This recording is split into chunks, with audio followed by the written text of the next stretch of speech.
So I'm finally back from my vacation. I've been gone for a week and a half on the other side of the country. So, yeah, the actual country. I actually took a freaking plane for the first time in, what has it been, like 20 years or something? Anyway, uh, now that I'm back, I've unfortunately missed the beta for Project Epoch, but that doesn't mean we still can't go over their monthly update. So that's what we're going to do in this video. So, we're going to start here. So, why I'm starting here is because that's just the introduction. And second of all, the biggest thing is, why did it get delayed in the first place? But eventually it came out because it was delayed the weekend it was supposed to come out, which would have been before I left. And then it came out on the weekend I was flying out. So, this is what they say. Sometimes things don't go as planned. In our case, nothing went to plan and we tried setting up for Open Beta 3.5. What was supposed to be a routine server update turned into a multi-day adventure featuring Windows, RAID failures, and the existential dread of hardware failure. Here's how it went down. We started with what should have been a simple process, updating our Windows server to ensure that we had the latest security fixes. No big deal, right? Except upon reboot, the server decided it had lived a good life and refused to start. Cue the panic. After some quick troubleshooting, KTOTS determined that the issue was Software RAID 1 failure. Annoying, but usually fixable. A Software RAID 1 setup is like making an exact copy, a mirror, of your data on another drive. If one drive crashes, you've got a backup ready to go. It's safe, but a little slower since it's making two copies of everything.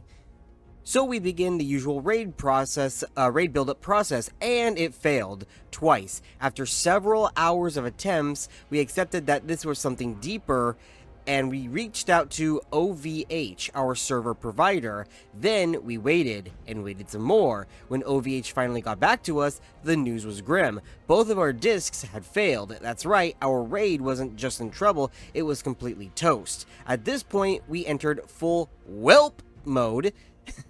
OVH replaced the disks, and KTOTS got to work reinstalling Windows Server 2019 from scratch. Several hours of setup later, we were back in action until we discovered that the specific build of the Windows Server 2019 we were using was no longer supported by Trinity Core, because of course it wasn't.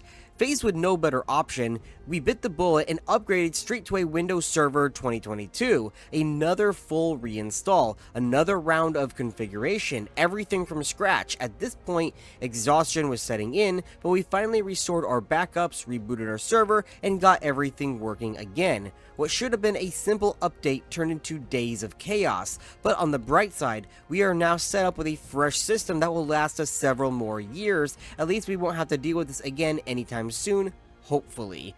So yeah, that is the reason, at least they were transparent about it, of why the beta ended up getting delayed, and it seems to be why the server itself has been taking its sweet time, basically coming out, because on top of all of the bugs, major bugs rather, from the last beta that they've been heavily trying to fix, they've been having software and hardware issues. But now they're back up and running, they're doing the 3.5 beta, and they are prepping for launch relatively soon, but there is no exact date yet. So now let's go to here. One of our top concerns was server stability, and we're pleased to report that not only have we encountered only 5 distinct crash sources throughout the beta, of these, 4 of them were identified and patched quickly, while one provided slightly more elusive but ultimately was resolved. Considering we've had over 9 months of closed development since our last public test, this is a result we are very happy with. Stability is always a top priority. While no beta is ever completely crash-free, our ability to swiftly identify and fix these issues reflects on the robustness of the current systems. A major area of focus leading into this beta was optimizing the server performance. To quantify this, we use a metric called update diff. Wait, is that diff or yeah, diff? D-I-F-F. Okay, which measures measures the amount of time in milliseconds it takes to process a world update per frame. The lower the update diff, the smoother the gameplay experience. With opening beta 3, with around 750 players online, the update diff values fluctuated between 150 and 200 milliseconds. This is an unacceptable level of CPU time spent. Through rigorous optimizations, we were drastically able to improve this in Open Beta 3.5. With the same number of players online, the update diff times ranged between 10 and 30 milliseconds, a massive reduction. Notably, we set a minimum threshold of 10 milliseconds to maintain a consistent performance across the board. And then, let's see. Right here is, over the course of the beta, we've received just over 2,000 feedback and bug reports. Given the broad scope of content tested within a short time frame, we are incredibly pleased with this volume. Yeah, 2,000 is not a lot at all, considering that that's, from the context here, that's everybody sending in everything. Tons of those are probably repeats, the same like group of people all finding the same bug, you know what I mean? So with that context in mind, 2,000 is really not that bad at all, because with the context I just mentioned, realistically there's probably like 150 different bugs. That's just me making a number, but you get the idea.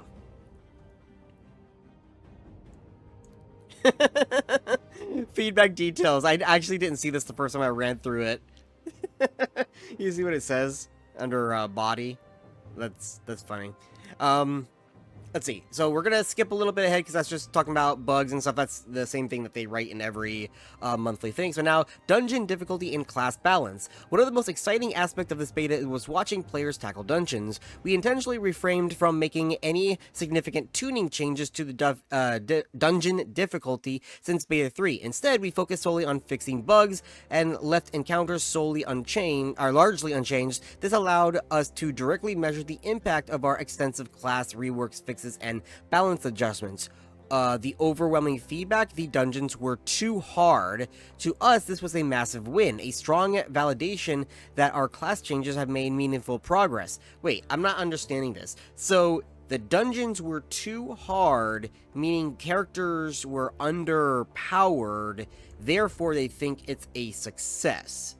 Now, if they were aiming for dungeons to be stronger, sure, but when I hear something like class reworks, class balance adjustments, and stuff like that, typically hearing that means that you are underpowering your class. So I'm not sure how to really take that.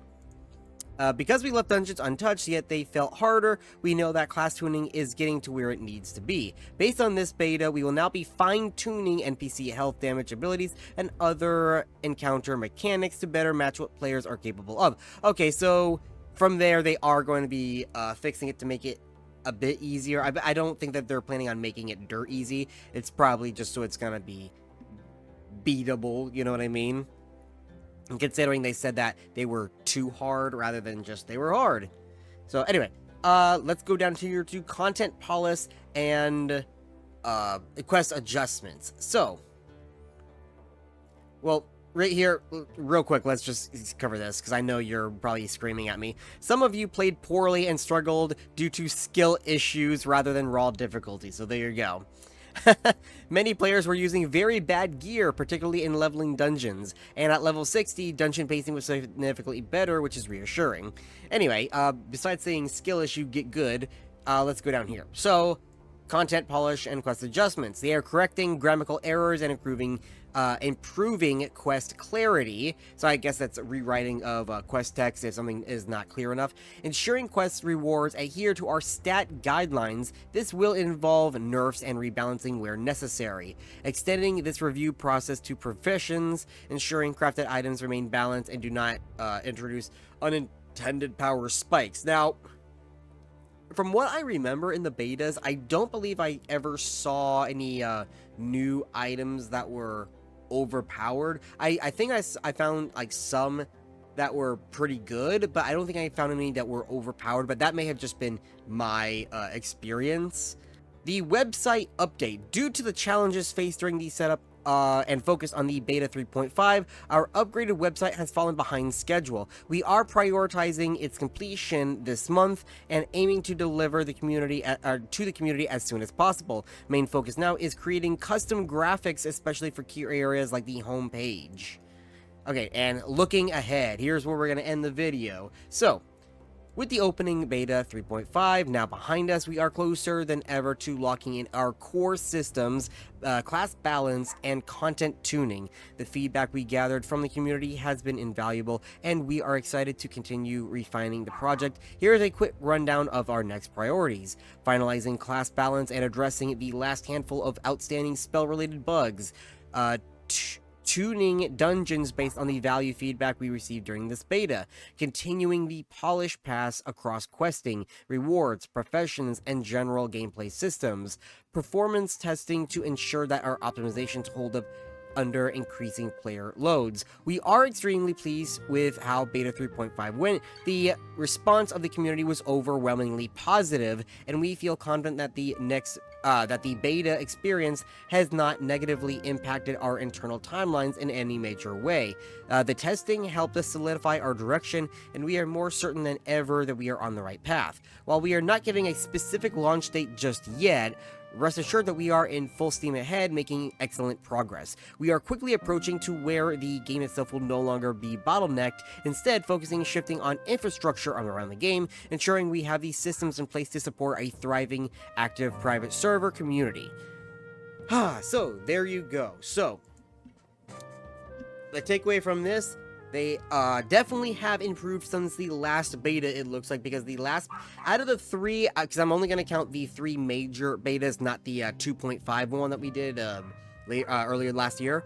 Out of the three major betas, two of them were very good. The last one went It wasn't terrible, but it was bad, considering that the first two went really well. So that is why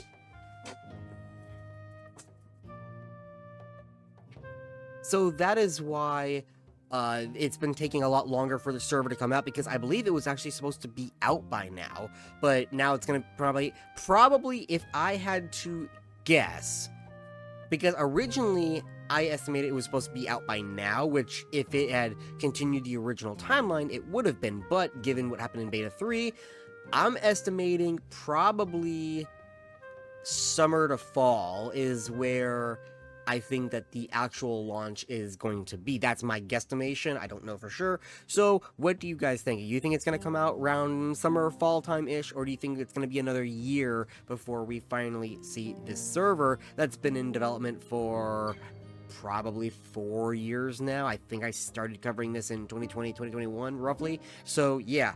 Anyway, that's going to be the end of this video. I'm going to be creating more videos because private servers are finally coming out with news, and I am home from my vacation, so I can get right to it. And until then, I will see you next time.